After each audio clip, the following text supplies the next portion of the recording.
Il est 7h12 à Paris, il est 13h12 plus 6h à Pékin où l'on retrouve Arnaud Miguet. Bonjour Arnaud. Si l'on vous a appelé ce matin, donc ce midi pour vous, c'est que le problème n'est pas la chaleur comme on vient de le voir en Espagne, le problème c'est la population. On sait que c'est le pays, la Chine, le plus peuplé du monde avec 1,3 milliard d'habitants. Et pourtant il y a un problème, il n'y aurait pas assez de naissances. Alors, j'ai du mal à comprendre, parce qu'il me semblait d'ailleurs, Arnaud, que la politique en matière de natalité avait un peu changé du côté de la Chine. C'est vrai, le pays le plus peuplé au monde, où naissent 38 enfants par minute, 54 000 enfants par jour. Ça paraît beaucoup, en France c'est 2150. Eh bien, ce pays manque cruellement de bébés. Alors bien sûr, il y a eu la politique de l'enfant unique instaurée en 1979 pour éviter une explosion démographique. Un enfant par couple maximum sous peine de sanctions allant parfois jusqu'à la prison. Et puis cette politique a été abandonnée en 2015. Mais ça a eu un impact, mais ça ne suffit pas. Alors le gouvernement envisage aujourd'hui très sérieusement d'instaurer une prime incitative pour les couples qui auraient plus d'enfants. Un enfant, ça coûte cher. De plus en plus de Chinois vivent en milieu urbain. Propos, reportage recueillis avec Gaël Caron. Regardez. C'est un incroyable retournement de situation. Pendant des décennies, les parents chinois étaient poursuivis s'ils faisaient un second enfant. Aujourd'hui, le gouvernement envisage de les payer pour qu'ils aient plus de bébés. Ah oui, moi je pense qu'une aide du gouvernement pour un deuxième enfant, ce serait vraiment bien. Élever un second enfant, ça coûte cher. Piscine, cours de piano et son éducation, ça coûte 4 000 € par mois. 4 000 €, rien n'est trop beau pour les petits empereurs de la classe moyenne.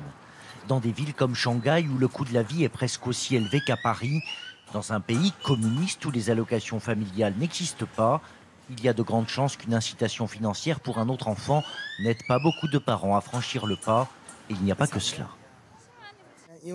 Aujourd'hui, dans les villes en Chine, les deux parents travaillent. C'est donc difficile d'élever un enfant. Encore plus d'en élever un deuxième. Les parents n'en ont tout simplement pas le temps.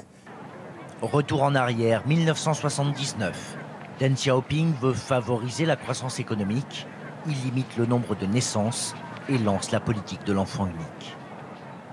37 ans plus tard, pour la même raison, relancer l'économie, Xi Jinping fait marche arrière et autorise un deuxième enfant. Mais le baby-boom attendu n'a pas eu lieu. 1 300 000 naissances de plus en 2016, ce n'est pas suffisant face au vieillissement dramatique de la Chine et surtout au déclin de sa population active. Et Arnaud, conséquences importantes, voire graves pour la puissance économique qu'est la Chine aujourd'hui, ce déclin de la population active? Oui, conséquences économiques et conséquences sociales. Aujourd'hui, il y a une forte partie de la population qui travaille, mais qui va bientôt partir à la retraite. La Chine risque de devenir vieille avant d'être riche. Il faut savoir, Laurent, qu'en 2050, les plus de 65 ans représenteront plus d'un quart de la population. C'est absolument énorme. L'usine du monde va devoir donc trouver des solutions. Et pour l'instant, eh bien, elle en cherche et elle se robotise donc tous azimuts. Et puis, il y a des conséquences sociales qui seront douloureuses. Qui va payer pour les retraites? Les Chinois, une fois inactifs, se reposent sur leurs enfants pour s'occuper d'eux, mais proportionnellement, les enfants seront moins nombreux. Il est donc primordial pour Pékin de trouver une solution. Il en va de sa croissance, de son économie et de sa démographie. Merci beaucoup, Arnaud.